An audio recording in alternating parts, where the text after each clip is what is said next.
సూర్యాపేట జిల్లా కేంద్రం నుండి విస్మరించబడ్డ వర్గాల సమస్యల పరిష్కార దిశగా ఎంఆర్పీఎస్ భవిష్యత్ కార్యాచరణ ఉండబోతుందని ఎంఆర్పీఎస్ వ్యవస్థాపక అధ్యక్షుడు మందకృష్ణ మాదిగ అన్నారు. సూర్యాపేటలో ఏర్పాటు చేసిన విలేకరుల సమావేశంలో ఆయన మాట్లాడారు. పద్మశ్రీ అవార్డు గ్రహీత ఎంఆర్పీఎస్ వ్యవస్థాపక అధ్యక్షుడు మందకృష్ణ మాదిగ శనివారం జిల్లా కేంద్రంలో ఏర్పాటు చేసిన విలేకరుల సమావేశంలో మాట్లాడారు. వర్గీకరణ లక్ష్యం నెరవేరే క్రమంలో మాదిగలకు మాత్రమే లబ్ధి జరుగుతుందని తెలిసిన సమాజంలో అనేక వర్గాలు ఎంఆర్పీఎస్కు అండగా ఉన్నాయని గుర్తు, అలాంటి సమాజ శ్రేయస్సు కోసం మరిన్ని ఉద్యమాలు చేస్తామని చెప్పారు. 42% బీసీలకు రిజర్వేషన్ అమలు చేయకపోతే ప్రధాని మోదీ రాజీనామా చేయాలని డిమాండ్ చేసిన తెలంగాణ సీఎం రేవంత్ రెడ్డి ఆసరా పెన్షన్ పెంచకపోవడం ఎంతవరకు న్యాయమని ప్రశ్నించారు. హామీ అమలు చేయలేకపోతే రాజీనామా చేయాలని డిమాండ్ చేశారు. ఆసరా పెన్షన్దారులకు ఎంఆర్పీఎస్ అండగా ఉంటుందని, డిసెంబర్ 9 నుండి పెన్షన్ పెంచుతామని హామీ ఇచ్చిన కాంగ్రెస్ ఇప్పటి వరకు అమలు చేయకపోవడం పేద వర్గాలను మోసం చేయడమే అన్నారు. రాష్ట్రంలో కాంగ్రెసేతర ప్రతిపక్ష పార్టీలు పెన్షన్ విషయంలో అధికార పార్టీని నిలదీయడంలో విఫలమయ్యాయని అన్నారు. హామీ మేరకు పెన్షన్లు ఇవ్వలేకపోతే అవసరమైతే ఎమ్మెల్యేల అధికారుల జీతాలు ఆపాలని ఉద్యమిస్తామని హెచ్చరించారు. పెన్షన్ పెంచడు, ఆ కోపం అనుకుంటున్నారు అంతే. ఈయన ఎట్లాగో పెన్షన్ పెంచడు, ఆ కోపం వీళ్ళకు ఉంటుంది కాబట్టి ఆటోమేటిక్గా మాకి ఓట్లేస్తారని అనుకుంటున్నారు. ఓట్ల గాలం మీద దృష్టి పెట్టినట్టున్నది కానీ వాళ్ళ బతుకుల మీద ఆలోచించాలి. అది నేను ఒక పార్టీ గురించి మాట్లాడతలేను. కాంగ్రెసేతర పార్టీలు శాసనసభలు ఎన్ని ఉన్నాయో అన్ని పార్టీలు ఈ అంశాన్ని పట్టించుకోవాలి. బయట ఒక ఉద్యమానికి పిలుపునివ్వాలి. మేమేం రాజకీయాల్లో లేము, మేమేం ప్రతిపక్షంలో లేము, మేము ఒక రాజకీయ పార్టీలో చట్టసభలో కూడా లేము.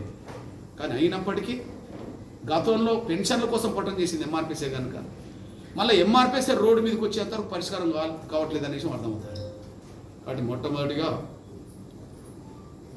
ఈ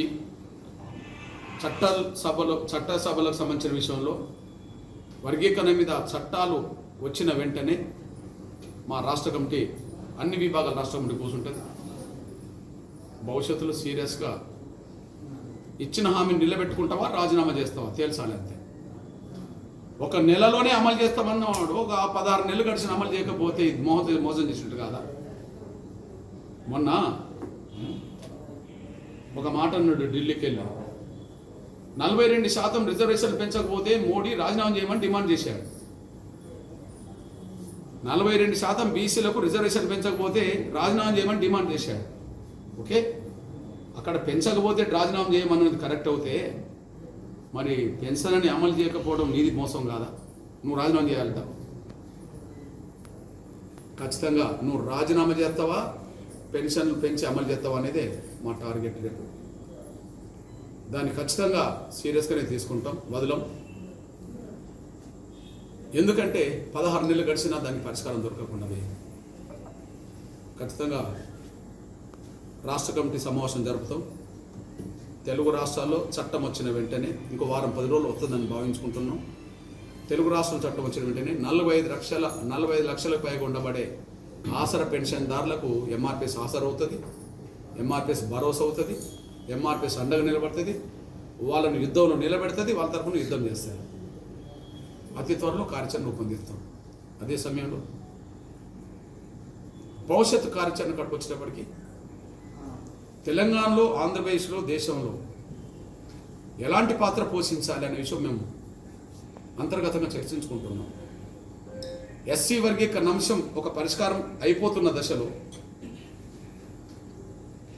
మాదిగ ఉద్యమం సమాజం కోసం ఏం చేయాలనే విషయంలో ఆలోచిస్తూనే తెలంగాణ, ఆంధ్రప్రదేశ్ మొత్తం భారతదేశం మొత్తం మీద భవిష్యత్తులో ఎలాంటి పాత్ర పోషించాలి అనే విషయంకి వచ్చినప్పటికీ ఖచ్చితంగా ఆ విషయంలో కూడా మేము సీరియస్గా నిర్ణయాలు తీసుకుంటాం.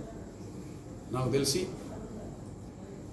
స్వతంత్ర భారతదేశంలో ఇప్పటి వరకు ఏ వర్గాల సమస్యలు చట్టసభలో ప్రస్తావనకు నోచుకోలేదో, ఇది తెలంగాణ అసెంబ్లీ, ఆంధ్రప్రదేశ్ అసెంబ్లీ కాదు, పార్లమెంట్లో ఏ వర్గాల అంశాలు ఇంకా విస్మరించబడుతున్నాయో, ఏ వర్గాలకు ఇప్పటికీ ఇంకా సరైన న్యాయం అన్ని రంగాలు దక్కట్లేదో ఆ వర్గాల ప్రయోజనాలు అంటే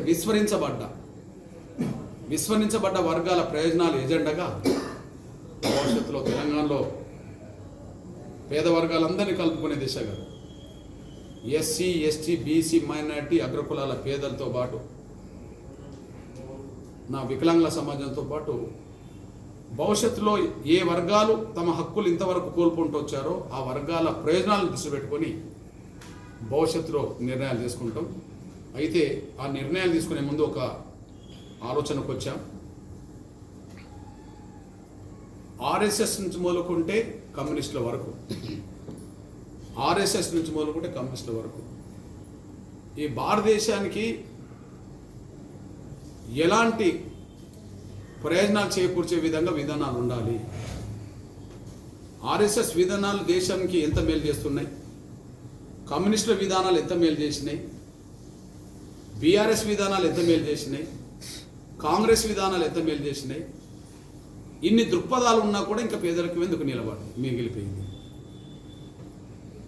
ఒక పార్టీ సిద్ధాంతానికి ఇంకో పార్టీ సిద్ధాంతానికి మధ్యలో కొంత సారూప్యత ఉన్న భిన్నాభిప్రాయాలు కూడా ఉన్నాయి కదా.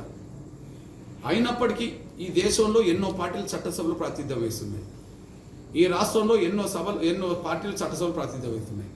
అయినప్పటికీ చట్టసభలో ప్రస్తావించని విషయాలేవి, చట్టసభలో ప్రస్తావనకు రాని విషయాలేవి. ఏ వర్గాల అంశాలు ఎజెండాగా మారలేదు. ఏ వర్గాలు ఇంకా వివక్షతకు పేదరికానికి గురవుతున్నారు. వీటన్నిటినీ ఒక ఎజెండా చేసుకొని ముందుకు తీసుకెళ్ళడానికి